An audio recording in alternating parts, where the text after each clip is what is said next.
Welcome to the show, everyone. We start with something that can be very helpful for you over this fall and holiday season.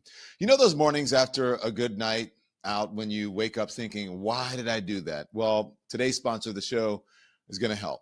Well, that used to be me until I started using Z-Biotics. It's called pre-alcohol, and it's a game changer. It is the world's first genetically engineered probiotic. It's designed by PhD scientists to help your body break down the stuff that actually makes you feel rough after drinking. It's not dehydration. It's that toxic byproduct that builds up in your gut. Pre-alcohol helps your body handle it before it handles you. So the first time I tried it was before a dinner party with drinks with friends. Took Z-Biotics first, drank responsibly, had a great night, and I woke up feeling sharp and hydrated. No headache, no regret. So this holiday season, make the most of every toast, tailgate, and touchdown. And don't forget your Z-Biotics. Go to zbiotics.com/lemon and use the code LEMON for 15% off of your first order. And remember, it's backed by 100% money back guarantee. That's zbiotics.com/lemon. Good morning, Lemonheads. How are you? I'm not even it was all me this morning. It wasn't Andy, Peter, or Nikki. It was all me. They said, did you do the ads? I'm like, oh, crap. No, I didn't. And then my computer, whatever. So I'm late. CP time today. But not because I'm not doing anything. How are you guys today? Yeah, someone said we love the ads. The ads mean that we have reached a place where advertisers want to be part of the Lemon Nation because they want to just be part of our community. And I only take the ones that I support.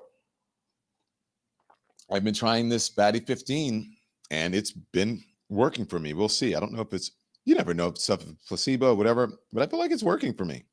So let me turn on my do not disturb. You guys know I'm very transparent about everything. So what a week this has been. Don, I am speaking. Nicole Lungo, I am speaking. I am speaking. Don is speaking. I'm going to start every show this morning. Hi, Nola. Ooh, we're working on something for Nola. Okay, so fingers crossed. Not 100% sure yet, but we're working on fingers crossed on the NOLA on the New Year's Eve. We'll see what's going on. Okay, old people be knowing it's all you, Don. I know. So I hope do you have your tea? Time to tea. You know what's weird? Everybody's trying to get in. Everyone's trying to be cool. I think I'm going to wear these this morning. Yeah. Everyone's trying to be cool.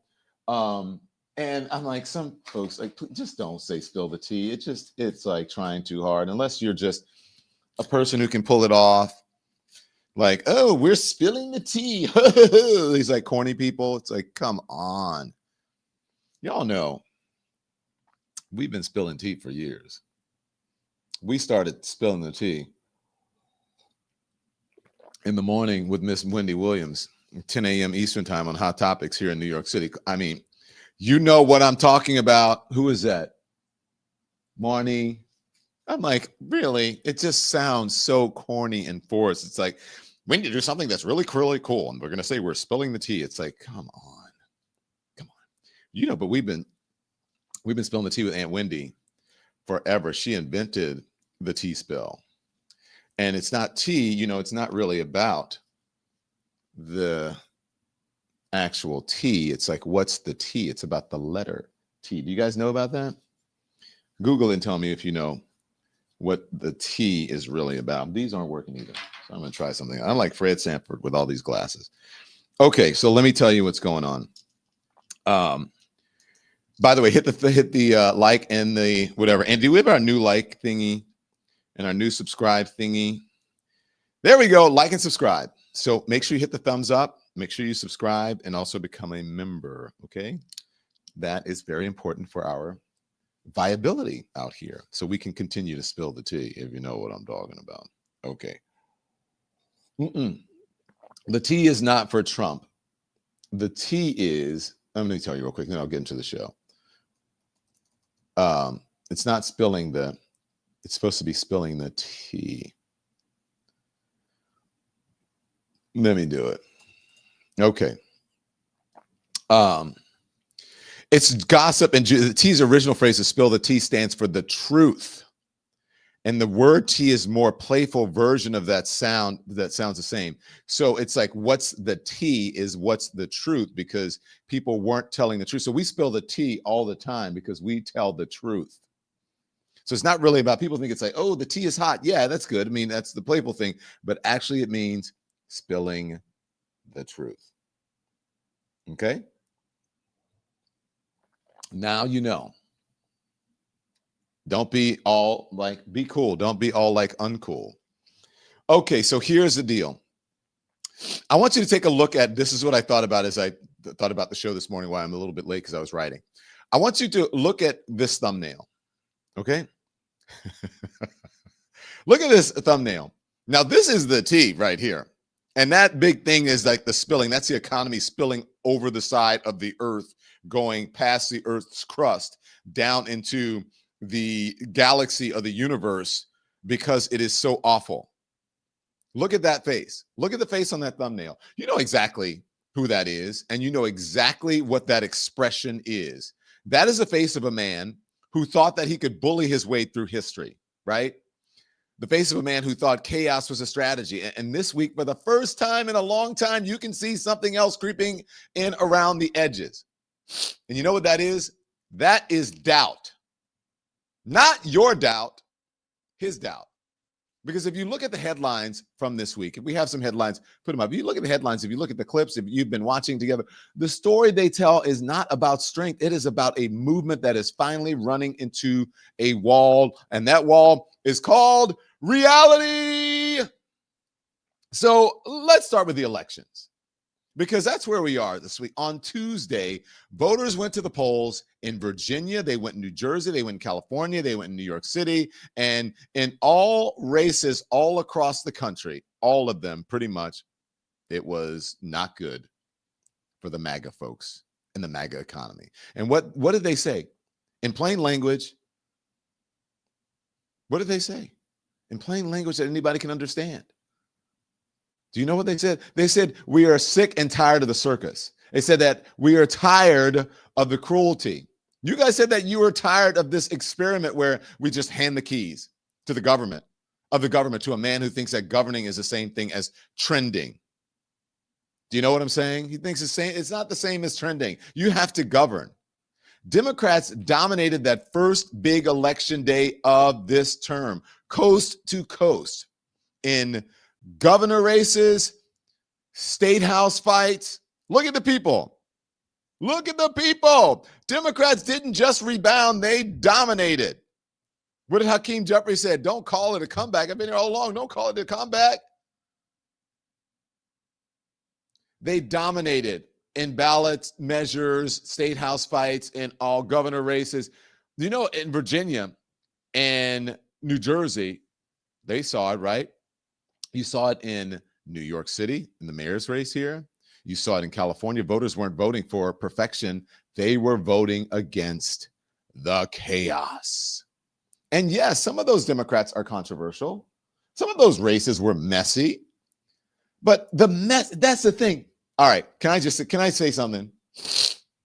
Can I say something? Because we were talking about the people who are popular on television, or that people really relate to. And I used to say this, I used to laugh about this with Wendy. I haven't spoken to Wendy in a while. I need to call her and see how she's doing. But let me just say this. I'm going to say this for a morning crowd. All right. People love a messy bee. Do you know what I'm talking about? They're like, damn, she is messy, but I love her. Or damn, he's messy, but I love him. Basically, what that's saying is people love people who are human, who are not perfect. My saying that one of my mentors told me, Don, you want to be successful in television and in news and as a journalist? And I said, yes. And they said, don't try to be perfect. As a matter of fact, it was like one of those consultants that they would send you to, and you would play your tape. You'd play like clips from your broadcast. They say, show me your last show.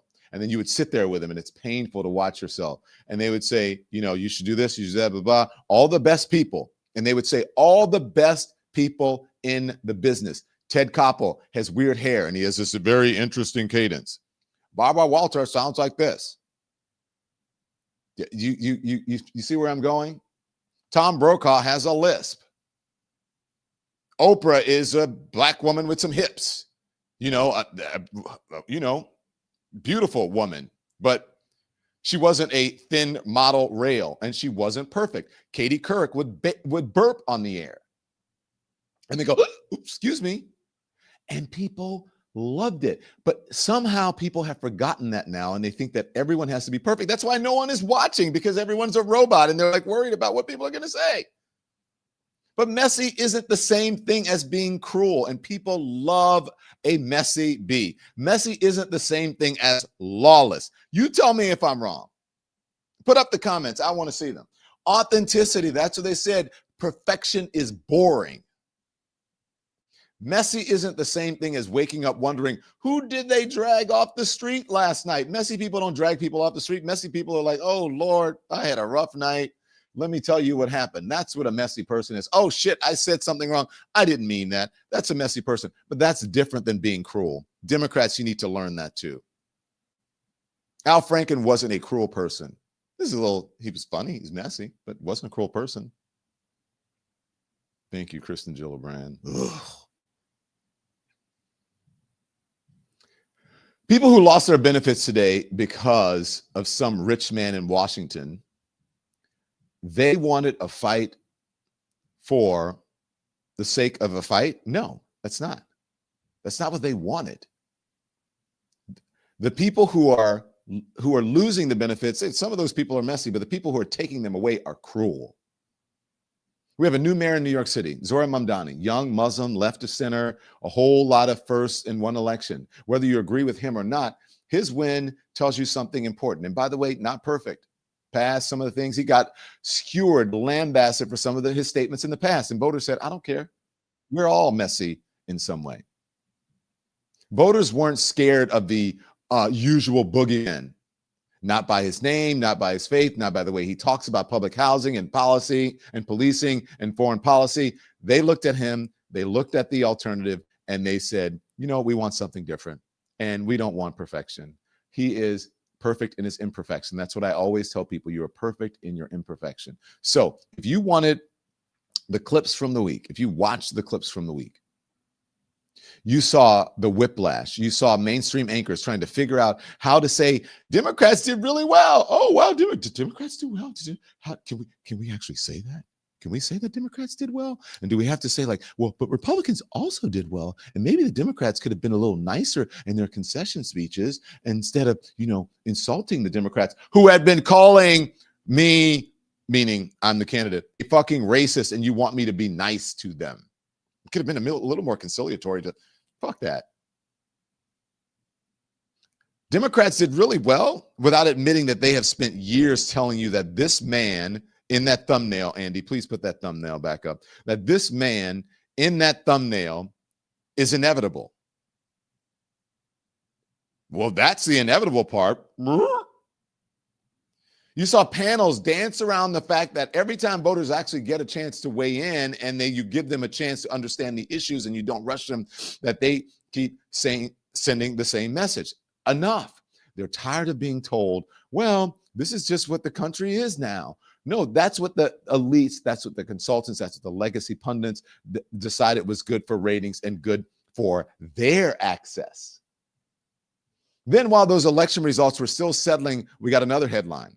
We watched the Supreme Court, this very conservative Supreme Court that has handed this president so many wins, suddenly looking at his global tariffs like, hold up now. You're telling us that you can just call anything an emergency and tax the entire world on your own? No vote in Congress, no real limit, just vibes? Well, conservative justices and liberal justices both pressed his lawyers, Donald Trump's lawyers, on whether he took a law meant for emergencies and then turned it into a permanent blank check. The justices kept coming back to the same problem. Taxes and tariffs are supposed to be Congress's territory, not one man in the Oval Office trying to turn his economic tantrums into national policy, trying to become a king, a monarch. Think about that. When a court that this president helped build starts questioning whether he has taken too much power, that's not the same. That's not some small technical argument. That is a system quietly clearing its throat and saying, sir, you are not the king. You are not the father. We've talked a lot on this show about his obsession with tariffs, how he uses that word like a magic spell. Tariffs on this country, tariffs on that country, tariffs as punishment, tariffs as a flex. He tells his crowds, only I know how to do this. Only I understand the art of the deal. And now you have justices looking at the numbers, at the law, and basically asking the same question that you ask at home.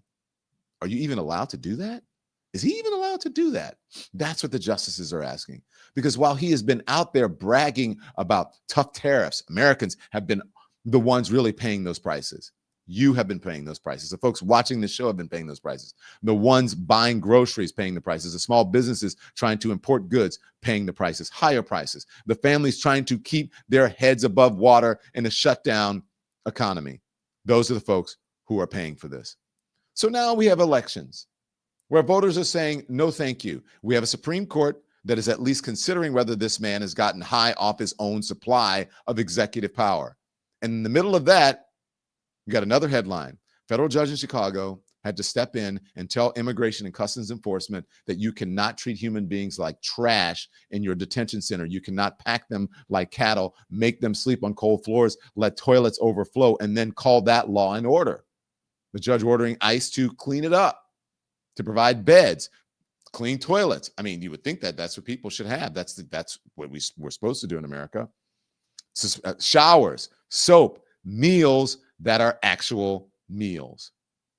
Not as a favor, but because the Constitution still applies, even when the president pretends it doesn't.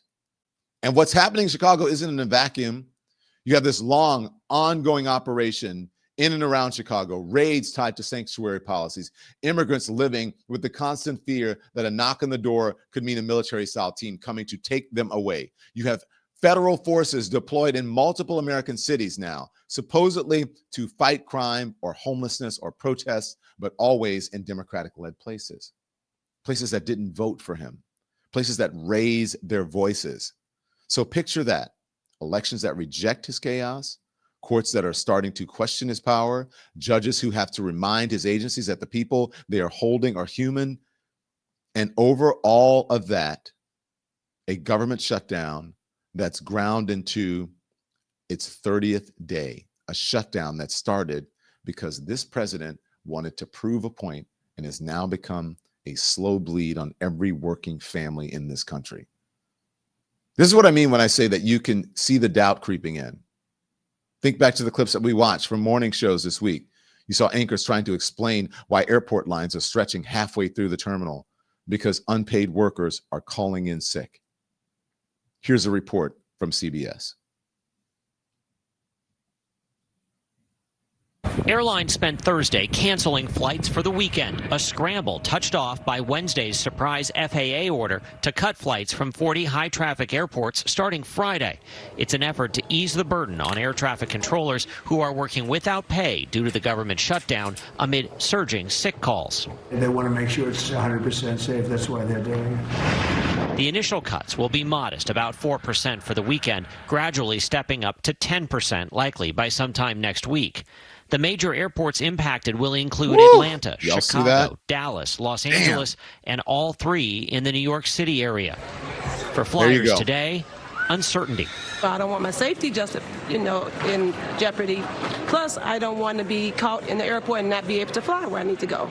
So I am very much worried about it. I'm kind of making. You see people there. That's a thank you. So you get it. And did you see all those planes lined up there? Did you see all the people in the airport waiting in lines? This is Donald Trump's and the MAGA's shutdown. So those workers are unpaid workers are calling in sick. You saw reporters standing outside shuttered offices telling stories of families who can't get their benefits. Federal workers hitting food banks for the first time in their lives. For the first time in their lives. The government is unstable. People are even noticing it overseas. And yet, if you listen to this president, if you listen to his faithful, they still tell you everything is fine. This is winning. This is toughness. But it's confusion. Every time they say we are the party of law and order, you see videos of masked federal agents with no clear badges grabbing protesters or just people who look like they might protest. tossing them into unmarked vans. Every time they say, we're the party that loves workers. You see those AI posters that look like they were spit out of some nostalgic fever dream. Notice anything about that? There isn't even any brown type on that. I don't even see any black type on it. Do you? I mean, unless I'm wrong, the only thing I see that's black on that is a roof. And maybe that's even red. I'm just saying. It looks like a nostalgic fever dream. Perfect white men in perfect work shirts looking off into the sunset while real workers stand in line at food banks because their government is shut down by the man who claims to love them. So that's where we are this morning. The economy is in the shitter. Job market is terrible. We're going to talk to you about it and get you some advice from a guest who knows a lot. Also has just written a new book. But first, a word from our sponsors.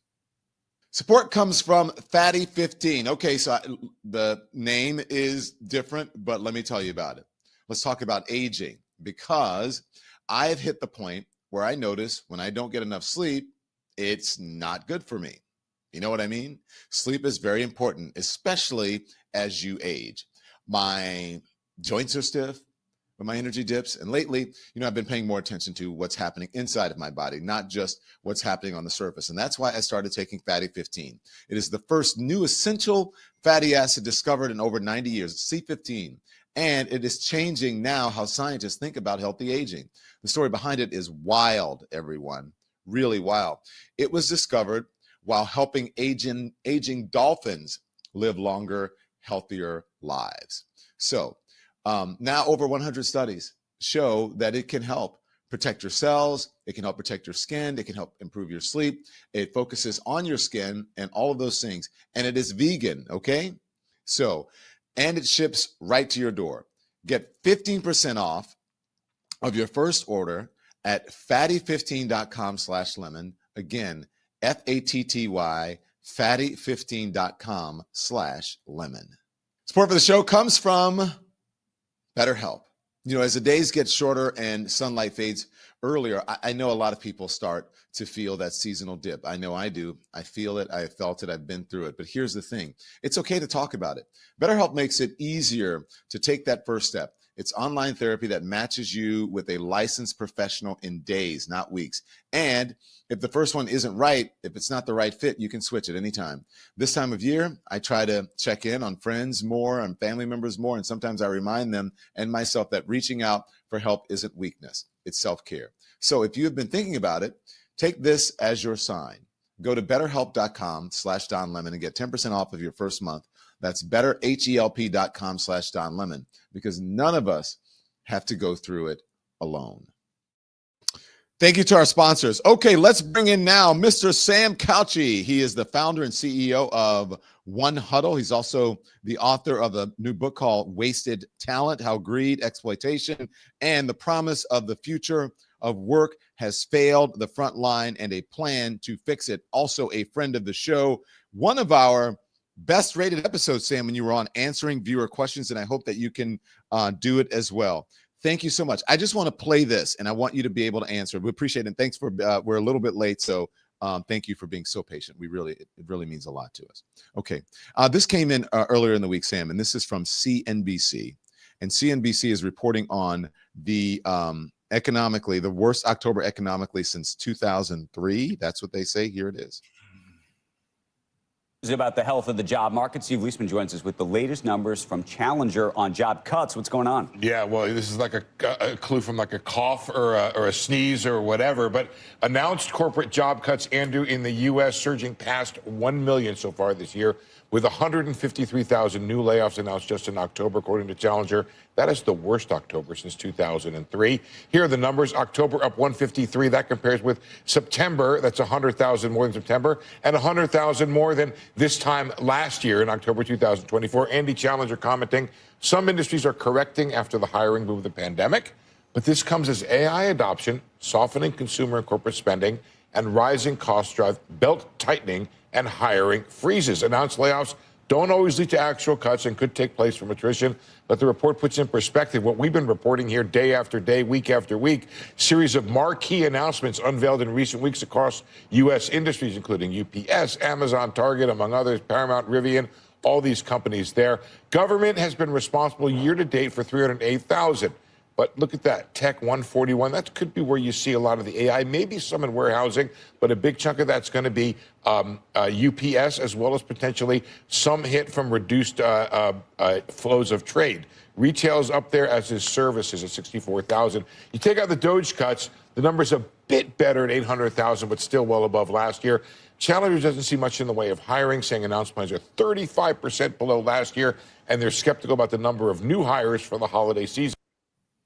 Okay, I hate to depress everyone, Sam. I hate to start you off on such a bad note with the lemon heads, but that's painful. We're in a painful time right now. Tell us what's going on. Analyze that for us, please. Yeah, great to be with you, Don, and everybody. I guess you can get rid of the Bureau of Labor Statistics data, but obviously you can't run too far from it. The scariest thing for me as I look at that data is when they talk about the million layoffs. Mm-hmm. You double click on a million layoffs, take 30% out, that's government. When you double click on the rest of it, I would, what I'm seeing is close to half. So 50% of those layoffs are in frontline worker heavy environments, workers who are on the edge, low wage. They're not working one job, they're working multiple jobs. That's manufacturing, that's healthcare, that's warehousing, that's hospitality, that's retail. And when you look at brands like Amazon, you look at brands like Starbucks, Nestle, and then you ask why? Why is this happening? Is it AI?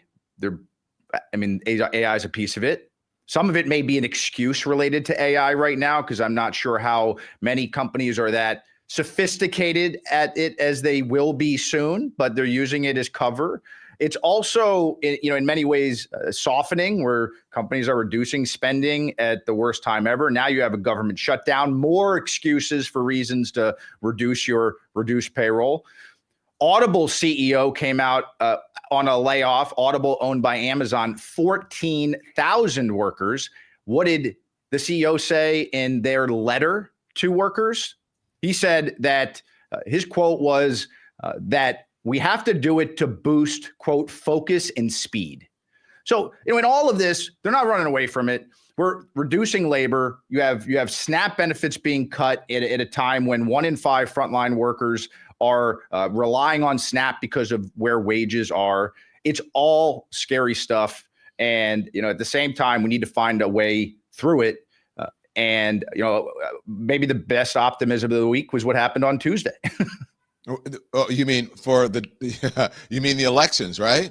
Yeah, I think that's a positive sign. There's obviously a lot of work to do, but we're living in a moment right now, going into the holiday season, going into obviously today, Friday, or now air travel is being disrupted. And let's just talk in the terms I try to talk in terms of what most business owners think of, which is not morality, it's money. And none of this is good for the economy. None of this is good for their bottom line at the end of the day. Maybe good for their bonus pool that they're trying to trigger before the end of the year. But ultimately, in the long run, coming off the worst jobs report data for a month in 22 years, it's wild. Yeah. In the meantime, though, not that not that you are political, but I'm just being honest. That the person who is in charge of the economy now is the president of the United States. He's out there telling people, this is the best economy ever. We have the best economy in the history of the world. But Sam, none of that is true. And so I don't know how he has the gall to be able to say that, but people are really, really hurting right now. And he's out there saying, this is the best economy in the world. I'm going to make you rich. The farmers in the cattle industry, they don't understand. If it wasn't for me, they wouldn't be doing so well right now. In the meantime, they're on this program and other programs saying, this is terrible. They're saying this is terrible. Yeah, we say we fight for workers, but then you have all types of, talk about tax cuts for only certain people and not everybody. You talk about tariffs and what they've done to hurt the middle class. This is a bad moment for frontline workers at a time where, as productivity has gone up, wage growth has stayed flat. And you have a lot of workers today. I talked to a lot of folks on the front line from all types of categories and all types of industries, and they're scared, and they're and I would even double click. They're anxious. I think they're annoyed. I think they're angry, and I feel for them. So, okay, then also another thing, let's put this up. This is also something that the president put out, which is, and this was, this is on Elon Musk's, I believe this is Elon Musk's Twitter, and I think these are community notes, right? And so Donald Trump says, Walmart just announced that prices for a Thanksgiving dinner is now down 25% since undersleepy, crooked Joe Biden in 2024. Affordability is a Republican stronghold. Hopefully, Republicans will use this irrefutable fact. And then that weighed in and the fact checkers or whatever, missing context. The 2025 Walmart Thanksgiving meal contains 15 items, while the 2024 meal contained 21 items. Additionally, most of the brand name items in the 2024 meal were replaced with great value items. And then it goes on to list the evidence and the facts there. It has not gotten better. Again, he's out here tweeting this stuff that's not true. But I think I guess the voters realized it. And then because on Tuesday, they said, no, we're not believing the BS. It's going to be substantially higher, especially now that folks are not getting SNAP benefits to even, I know people want to have a great Thanksgiving meal with their families, but it's going to be tough for a lot of families to be able to do that, if not impossible. Yeah, I mean, again, work's not working for most workers right now. It's very challenging. You have to, and I think as you think to what should we be doing, what can workers do right now, what can they control? I think a lot about workers having to, they have to create more opportunities for themselves where they can. It's more challenging than ever to get a new job. And I think a lot of the folks probably out there feel that. I don't know if you just saw the class action lawsuit against Workday, pretty big software company, touches a lot of workers in our workforce. It's a human resource platform that helps companies to manage all of the command control stuff they do around work, not just payroll and wages, but time clock. Supreme Court, I believe the state of Nebraska just ruled that they've been using AI to screen out candidates through their applicant tracking model. And it's been proven that there is a variety of discriminatory algorithms built into the product. I know me and you are not surprised by that, but they got caught on it. And this is what they did. The Supreme Court ruled that the companies that use the platform are also liable for Workday's malicious use of AI to screen out candidates. Oh, wow. And it's the first time that they've ever said, we're not just going to blame the platform, whether it's Indeed or ZipRecruiter or Workday. We're going to take it all the way down to the frontline organization, the company that's using the platform.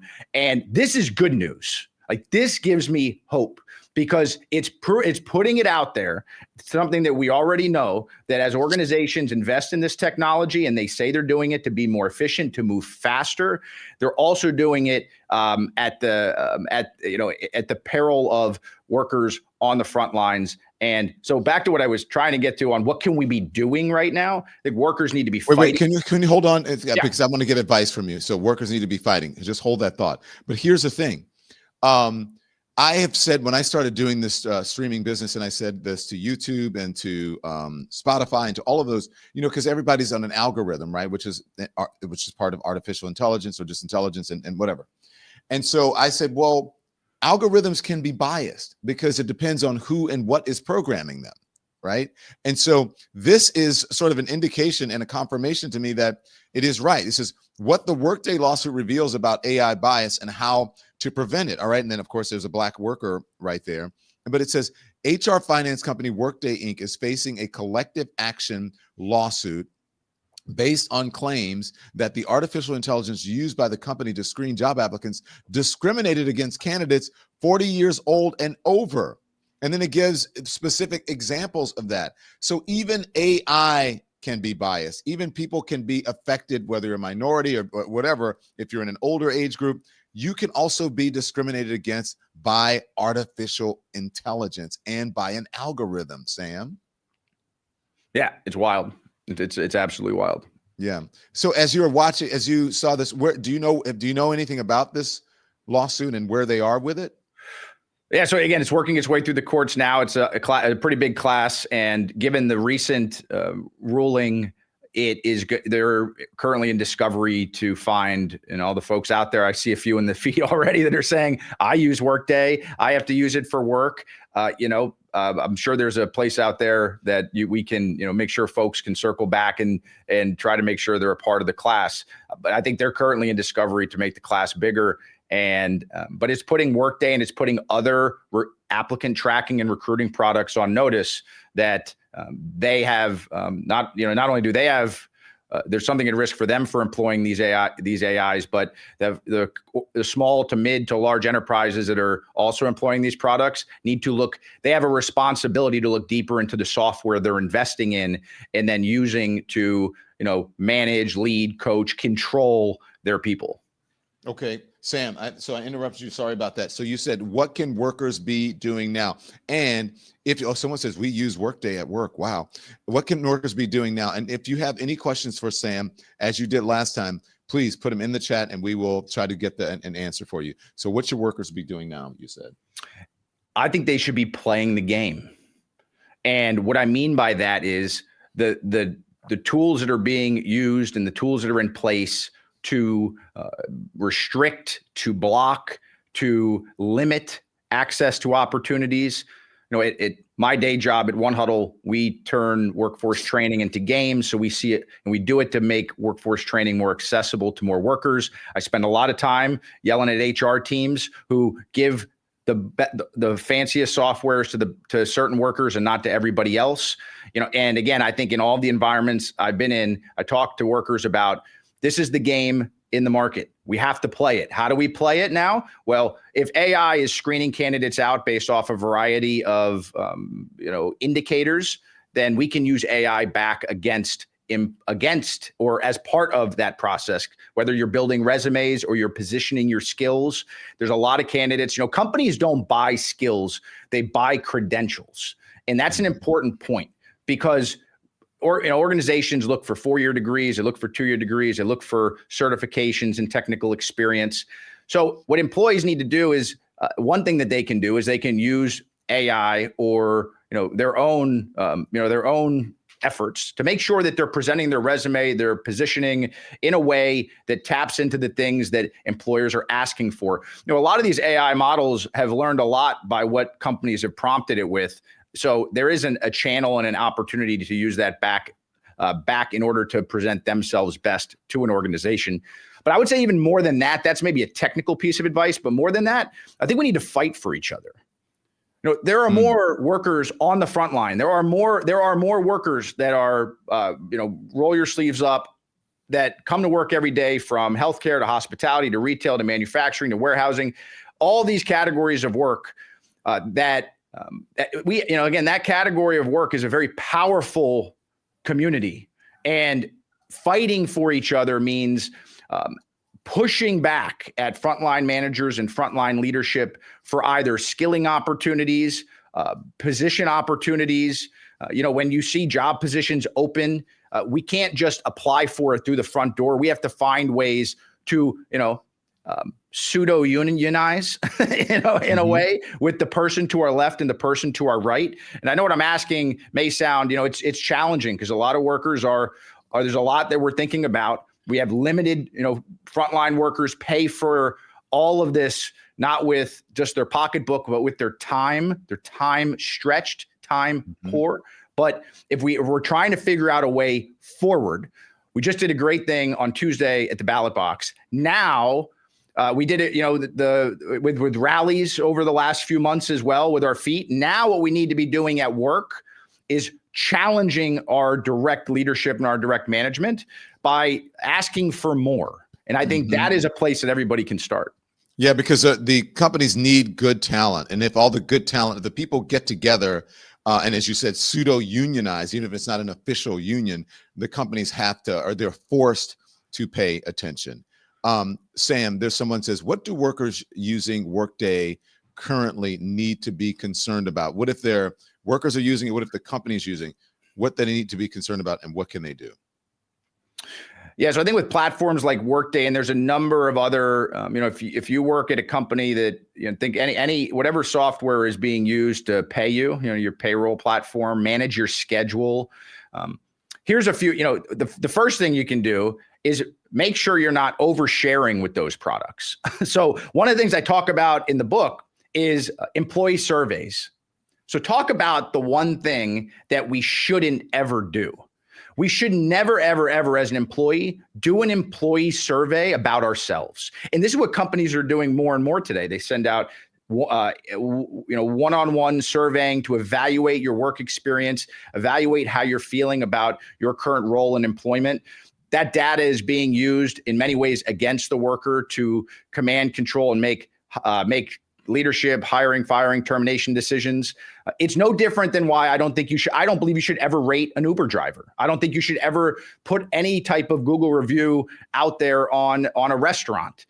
When you review third-party platforms in that way, being critical, what you are doing is you are replacing the need for the company to self-manage and develop and care about their people. And again, it kills me every time I see a restaurant that works really hard with a ton of frontline workers that are, again, not working 20 hours a week, but 30, 40, 50, 60, and to have a one-star review because somebody had, too much, they didn't like the way the pasta tasted today. It creates an environment where where companies are offloading management to consumers, and they're not paying us to review the companies. They're not paying us to review those workers. So Workday, coming back to Workday, is a platform that's meant to pay you and manage your schedule. Anything else that product does to you as a worker, you should ignore it. All the voluntary optional data, again, they're trying to acquire it to utilize it, to sell it, to make different other decisions. So I would be very careful, very specific about what we're sharing on employment platforms, because human resources is not for the worker. The HR function was built to control labor, to reduce the fiduciary risk to the organization, because labor is the biggest line item. So I think it's important to understand where human resources came from. Are there great HR people? Sure, they're out there. I'm not attacking the person, but the function itself and the software is built around that function. We're never intended to level a worker up, provide more opportunities, increase wages. They were meant to command and control and create more efficiencies for the company. Very good advice. Sam is here answering your questions that you might have about working. This is very interesting because we've been talking about this Workday lawsuit, and then we'll get to some other stuff. But also, I found this to be very interesting. Someone said, so change my birth date, use my initials on resume. Got it. Is that, I don't know, is that fair? Should someone do that? I think that as a candidate, we should only provide employers with information they need to make firm, strong hiring decisions. And information like your date of birth, I don't feel is necessary to make a hiring decision for the majority of jobs in our workforce today. And you tell me what you think. I don't think birth date is something that matters. There's demographic data that definitely is not relevant. Right. If you have a college degree, even a college degree, while if it's if you have it, you should show it because you make $1 million more in your lifetime if you have one than if you don't. But if you have certificates, you should show them. But when it comes to demographic data and it comes to data that the org is using to parse, and by the way, you could probably just ask an AI platform, what's the data I shouldn't share? And it'll probably tell you some pretty interesting stuff. So I think we need to be playing the game. We can't just not use AI as a labor force. We have to figure out how to use it to begin to move labor and move us as workers to have a stronger seat at the table. And that's what we can control today. Mm-hmm. Mm-hmm. I'm seeing all the comments and the people. Thank you, Sam. Thank you, says Faithful Heart, too. But a lot of people don't trust HR, and I don't either. And I think it's right. HR, they say HR is there to tell the company how to fire you. HR, someone says HR is for the company, never for the employee. Yeah. It's not HR, it's HR. They say they aren't there for you. And And, again, I always say these things, and I spend a lot of time talking to companies, and when I'm talking to that group, my point is always, I'm not criticizing you, I'm challenging you. And we have to move that group specifically. You have to move away from just, what the most dangerous term now is, chief people officer, because it's an HR person in disguise in many organizations, and words matter. And when we use words without real change to the infrastructure, and that's the technology we use, that's the opportunities we afford people. And again, in my book, I talk about, I think that organizations are wasting talent. And I hear this thing come from companies that they say we have unskilled workers. And I said it last time I was here. I think the worst thing you can call somebody is unskilled. To call another human unskilled without looking at them, without seeing their skills, without evaluating and giving them the opportunities necessary for them to display the talent they have, is morally wrong. It fundamentally hurts organizations' ability to expand and grow. And today, I think that's what we need more from that function, from inside of companies. Where can companies help?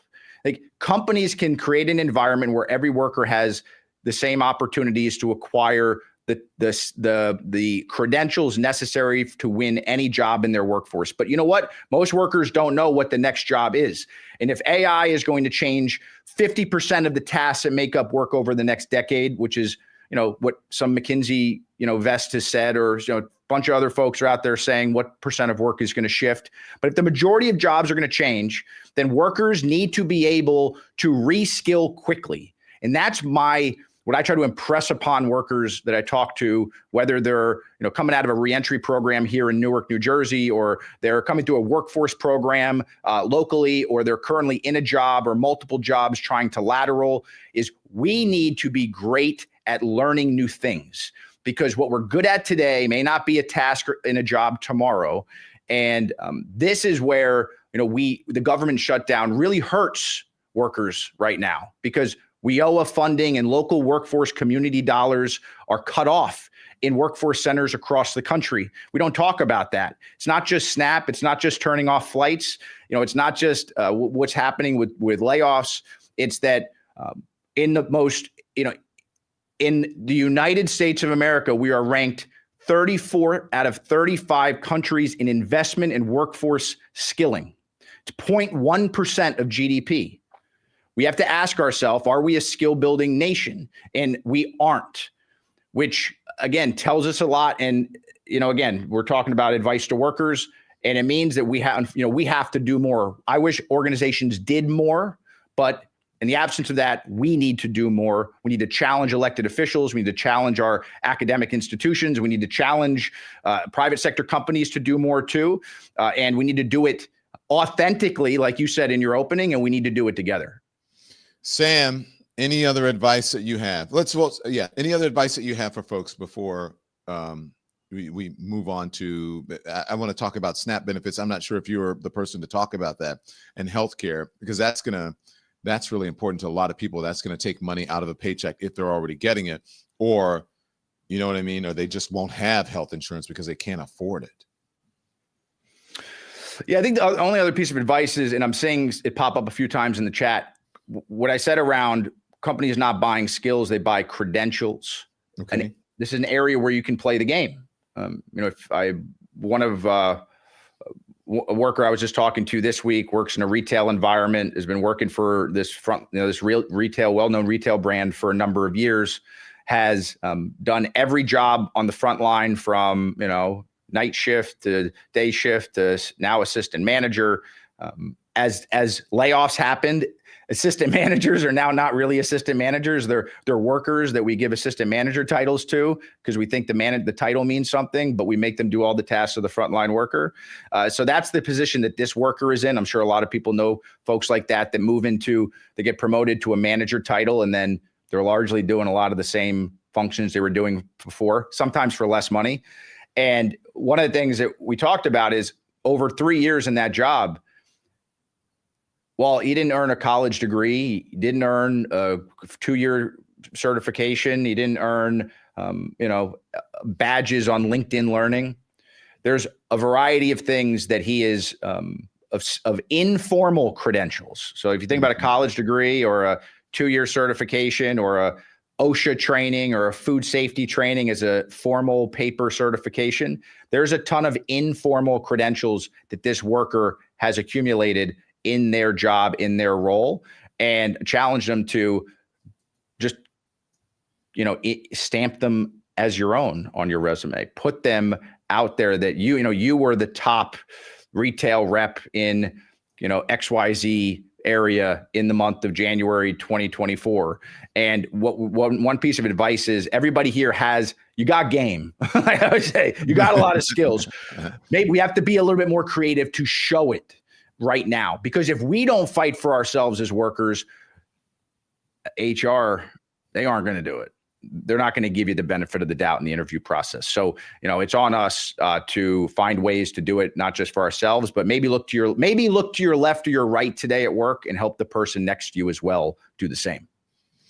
Sam, the best. Sam Caucci, the founder and CEO of One Huddle, also the author of the book called Wasted Talent: How Greed, Exploitation, and the Promise of the Future of Work has failed the front line and a plan to fix it. Sam, we love having you. That was great. Same here, Don. Thank you. Best of luck. All right. Come back early and often, or late and often, as we are often late. Will do. Thank you. We'll see Sam next. Quick break. We'll get a word from our sponsors. Support for the show comes from Lean. So we've all done it. We've tried a new diet. We've dropped a few pounds and then watched them creep right back. I've been there. It's called weight cycling, and it's not just frustrating, it's hard on your body. That's why I have been learning about Lean. It's a doctor-created non-prescription supplement that helps you lose weight steadily and to keep it off. It's not a GLP-1 injection. It's an oral supplement that supports your metabolism naturally, and it helps maintain healthy blood sugar, curb cravings, and turn fat into energy. And that last part is really key. It helps your body use fat instead of just storing it. So if you're tired of the yo-yo cycle and want something that really supports long-term health, check out Lean. Go to takelean.com and use the code LEMON for 20% off of your first order. That's takelean.com and use the code LEMON. Thanks to our sponsors.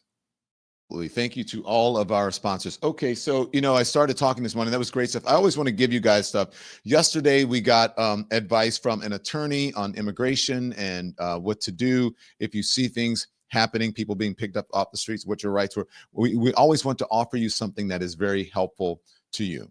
And so I think this week has been really, I said yesterday that I think the spell is broken. I really do think it is. And look, people can, you can go back under a hex or trust me, I come from the voodoo capital of America, from down in Louisiana, but I think the spell is broken. I'm just speaking in sort of metaphorically here, but I think that this week people learned their power with the elections. And I think that every time that we hear people, saying that, oh, we stand for freedom, and then you see the Supreme Court that lets this administration strip passport rights from, have you seen that? From trans Americans, and now has to circle back and ask, how much of this did you just make up as you went along? You don't have to speak legalese to understand what is going on here in America. The louder the slogan, the bigger the fear behind it. Build a wall. Make America great again. The bigger the fear behind it. It's people who are fearful, afraid of losing power, afraid of a changing country, afraid of changing demographics. The browning of America. People are afraid of that. People are, quite frankly, afraid. We're supposed to be about religious freedom. But the minute somebody is a different religion or a religion that you're not so familiar with, all right, that you don't deem to be American, and then, you try to, they're awful, they're jihadist, it's going to be Sharia law in New York. You guys know what I'm talking about. You can feel that in your own life. So I just want to say to you, maybe you're a federal worker who kept showing up, working without pay, thinking, okay, they're going to fix this in a week. And then a week turned into a month, and then a month turned into, well, we just got another statement from the White House, and he's still calling this a beautiful shutdown.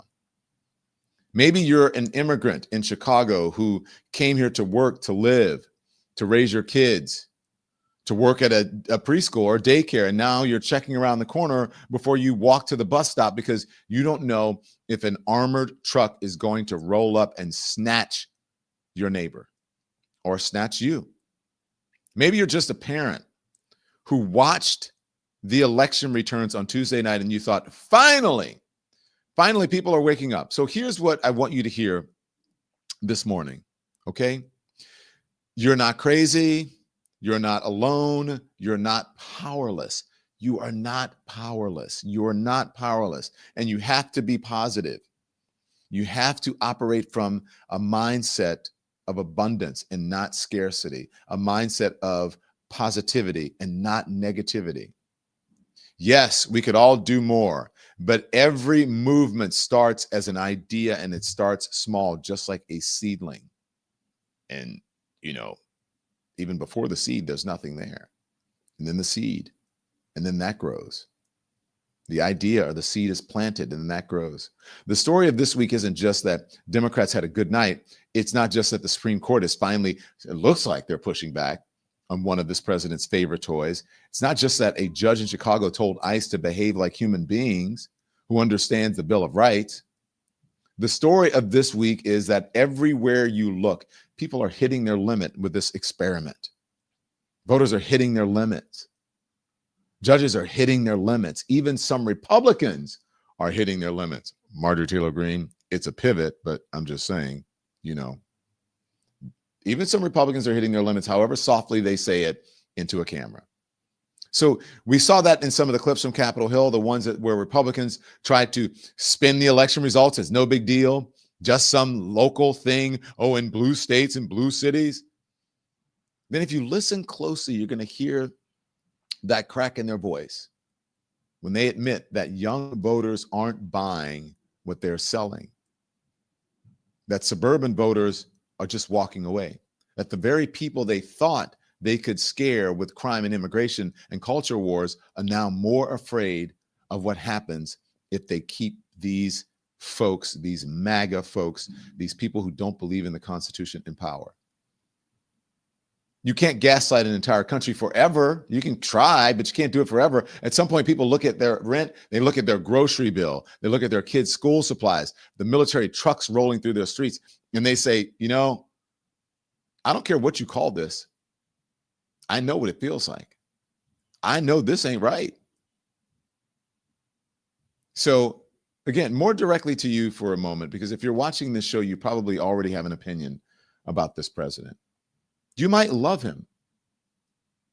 You might hate him. You might just be tired.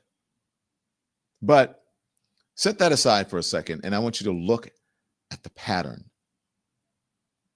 Every time there is a problem, he goes bigger, louder, and meaner. Doesn't operate from a place of empathy or humanity. He turns the volume up. He searches for a new enemy.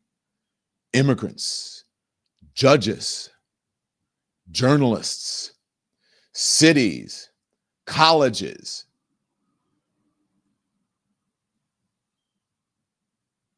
He never, ever says, I was wrong. He never says, I went too far. He never says, I am sorry. I say I am sorry all the time. I had to say it yesterday morning when I couldn't read something because my eyes are bad. And I was like, I called out a viewer and they were like, no. And I said, I'm sorry. He never says that. He does not have humility. There's nothing. He does not have that in his bones, in his body at all. What this week tells me is that the rest of the system is finally starting to say, you went too far. The courts question his supposed emergency powers. That's the system saying, this is not how this works. When voters hand his party loss after loss in places that they thought were safe, that's the system saying that this is not what we signed up for. When a judge has to order basic dignity in a detention center, that's the system saying that we still have lines that you cannot cross. Now, You guys know, I always say, oh, people be knowing. I am not naive. This isn't the end of him. I'm not saying that. I'm just saying this is the beginning of the spell breaking, of people realizing that they have power, that they have authority and autonomy. This isn't even the end of this movement, because it will probably regroup in some way. It will probably rebrand in some way. Look at what Marjorie Taylor Greene is doing. It will find new code words and new villains. There will be another slogan and another rally and another attempt to convince you that cruelty is just strength. But they're going to try to do it in a different outfit. Don't fall for the okie doke. As I said in my Substack yesterday, careful what you applaud. But this week, for the first time in a while, the headlines didn't all bend to his will. They didn't all carry his story. The thing what happened in the White House yesterday was also indicative. He's standing there touting things, a drug. By the way, this whole lowering the prices of GLP-1s or whatever, and weight loss drugs, that was started by Joe Biden. Do your research. The Donald Trump administration just picked up something. They said, this will be good. And they carried it forward from the Biden administration. Those are the facts. If you don't believe me, look it up. This was all started by the person that he calls Sleepy Joe. And by the way, Donald Trump is dealing with the same thing, the same narrative that he tried to create about Joe Biden. And also what voters were saying. Joe Biden said the economy is getting better. The economy is great. And even I was saying all the metrics in the economy, if you looked at it, all the metrics in the economy showed that the economy was getting better. The numbers showed that. But people were saying, I don't feel it. Now Donald Trump, same thing, but different, because all the metrics in the economy is showing that it is not good. It is not as good as Joe Biden. The job market is not as good as Joe Biden's. And people are saying, I'm not feeling great about the economy. And Donald Trump is saying, this is the best economy in the world. And prices are down. And people are like, bullshit. How long can you believe that? As a matter of fact, roll the guy who had his sister called him because he is preaching spitting bars. Here he is.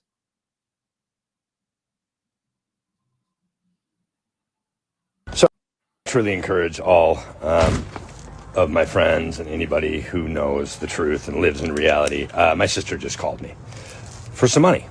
She voted for this fucking guy, right? She voted for this guy. I said, well, why? What do you need money for? Well, stuff isn't working out. Things aren't working out so well. And I said, you have a master's degree. You have a fucking master's degree. She's like, it's a doctorate. I'm like, a doctorate? I said, well, what's the issue?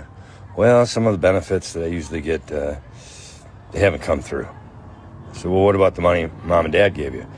No, that's gone. I got addicted to online slot machines. I said, so what do you need? She said, well, just like what I would normally get, like $275, didn't show up today. And I said, you know what? You voted for this. I know. I said, but why? She never gave me an answer. None of them can give you an answer, right? Their answer is always, well, Kamala wasn't. I couldn't vote for Kamala. Why couldn't you vote for Kamala? Why couldn't you vote for a woman who is, elected by the greatest state in our country twice to be the attorney general, and then elected by the greatest state in our country to be a senator? Why? I mean, this guy's done nothing but destroy people. She's like, well, he believes in Jesus. And I hung up right there. And I'm telling you, you should all do the same fucking thing. Hang up on your friends and family. These motherfuckers asked for this. Go out and help people who need it the most. Go out and help people that are getting fucked over, whether it's people from fucking Mexico, fucking Central, South America. Go out and help them. Because those are the people I see every fucking day. Getting up, taking their kids to school, going to work, coming home at 6 p.m., tired as shit, paying their bills, going to church on Sunday, waving to me. When they cook out, they invite me over. Those are the people I'm going to help. The people that, if there is Jesus, if there is a God, truly follow the teachings of Jesus Christ. So, bye-bye. And to that, you know what I say? I say amen to him. So as I talk about the headlines, there's one more gentleman that I want to play who says, you don't think that people would wake up and see and vote against people being picked up off the streets, or vote against people who are not getting SNAP benefits? Here's another person from social media. Sorry, I don't know which clip that is. That's the guy that I sent this morning. The one that I said, let's re-up these.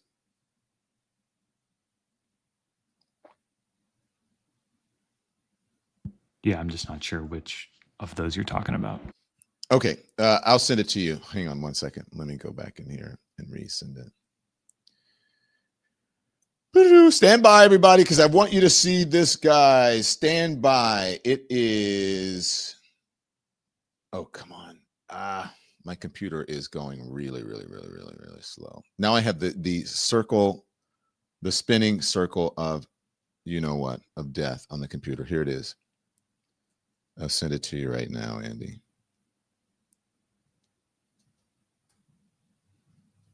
There he is. That guy.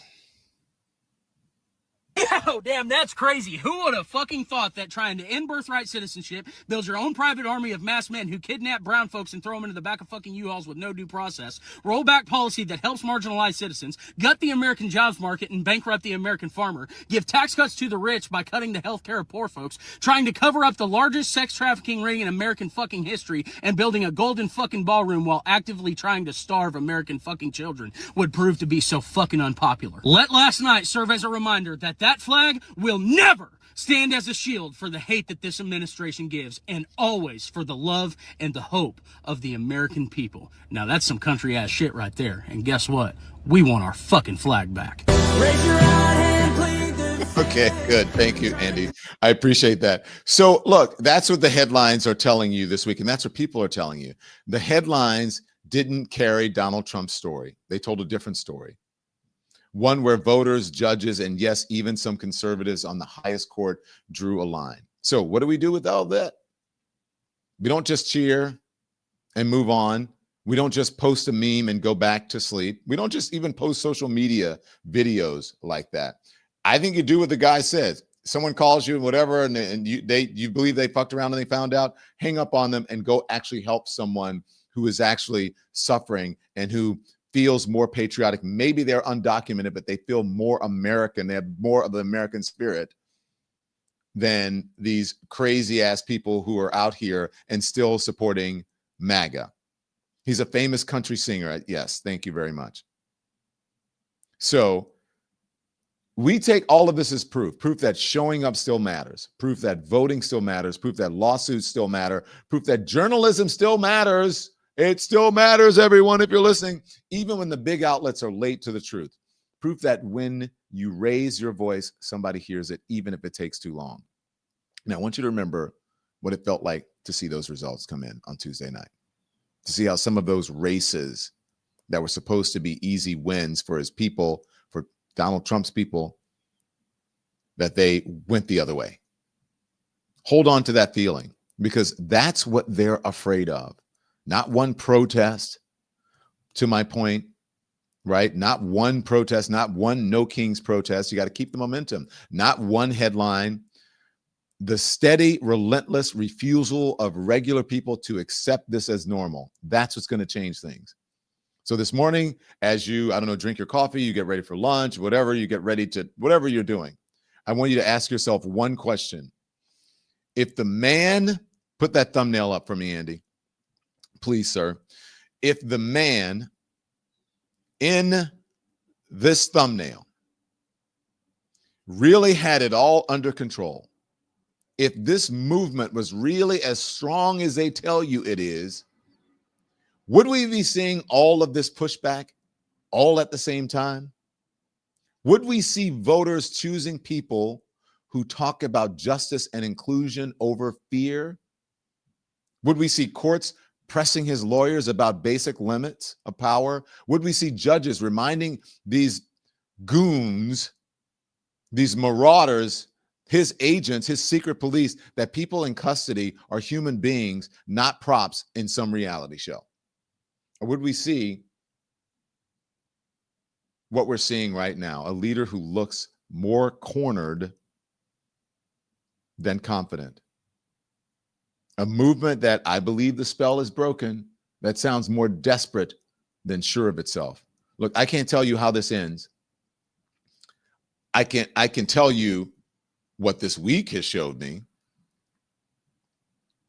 that he is not inevitable, he is not unstoppable. And the story of this country is not finished. So take a deep breath. Take care of yourselves. Take care of your family. And with all of these SNAP benefits and with all of this Medicaid and Medicare and all of that stuff going around right now, the uncertainty with Obamacare, the Affordable Care Act, make sure you take care of yourself and your people. That's why we have a new health partner here at the Don Lemon Show. Watch. I want to talk to you about something that really matters, especially if you are 64 years old or older. It's Medicare annual enrollment season. And this is a time to pay attention, everyone. I just went through it with my mom, and perhaps you have been there too, sitting at the kitchen table, buried in paperwork, trying to make sense of it all. Plans have changed. Some were even canceled. And get this, according to the Wall Street Journal, if you're not careful, you could end up paying more, even lose coverage for your doctor, for the doctor that you trust. So pay attention. That's why I am telling you about Chapter. Chapter is the Don Lemon Show Network's new health partner. They review every plan nationwide to find out what's best for you, not what makes them money. Their help is 100% free. It takes about 20 minutes. And on average, people save around $1,100 a year. So don't wait. Call Chapter at 212-931-0855 before December 7th and make sure you and your family are protected. I just want your family to be protected and taken care of. So look, everyone, our job here every morning on this show and even in the evenings is to listen to that whisper, what you talk about, and just to say it out loud, to connect the dots between the election results, the court rulings, and the raids in Chicago, the long lines at the airport, neighbors in despair in the middle of the night, the high prices, worrying and not being able to make ends meet, or knowing that you're going to have health care for your family, all of those things. Because once you see the pattern, you can't unsee it. And once you can unsee it, then you can start to change it. You have the power. If you want to know anything about the Don Lemon Show, go to donlemon.com and click on watch our, you can become a member or subscribe there. Memberships are extremely reasonable. I think they're actually low, but there you go. I want to keep it affordable because people right now are having a time of it. So welcome to all of our new members. Thank you for your support.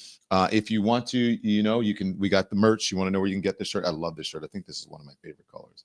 You can go to the donlemon.com and click on merch, and all the stuff is there. So until I see you back here at 10 p.m. Eastern time. Oh, by the way, I want to tell you too, I'm going to be, make sure November 18th, I'm going to be at City Winery with Jen Welch from I've Had It, and our special guest, Anthony Scaramucci, and also Jay Jordan, comedian, and others. Wait till your folks are calling us saying, I want tickets, people you know. Should I give you a hint? Oh, no, I'm not. So buy your tickets because they're selling out. I just got a report from the City Winery, and it's getting close. Okay, so buy it before they sell out. I don't know if there's even room to add another show because it's getting late in the year and everything is booked up. So there you go. So be informed without being inundated. It's November 18th, by the way, at City Winery in New York City. Be informed without being inundated. Okay, until I see you back here at 10 a.m. I'm sorry, at 5 p.m. Eastern time, right here on the Don Lemon Show on the Don Lemon channel. Turn the TV off. Thanks so much for watching, everybody. Your support means the world to us. Don't forget to hit that like button and subscribe so you never miss a show. We're live every weekday at 10 a.m. and 5 p.m. Eastern time with new clips dropping at 2 p. and 8 p. And if you want even more Don Lemon Show content, join the Lemon community. Members get exclusive posts, behind-the-scenes videos, and live chats just for you. So hit the join button or visit our channel page to sign up. Thanks again for all your love and your support, and I'll see you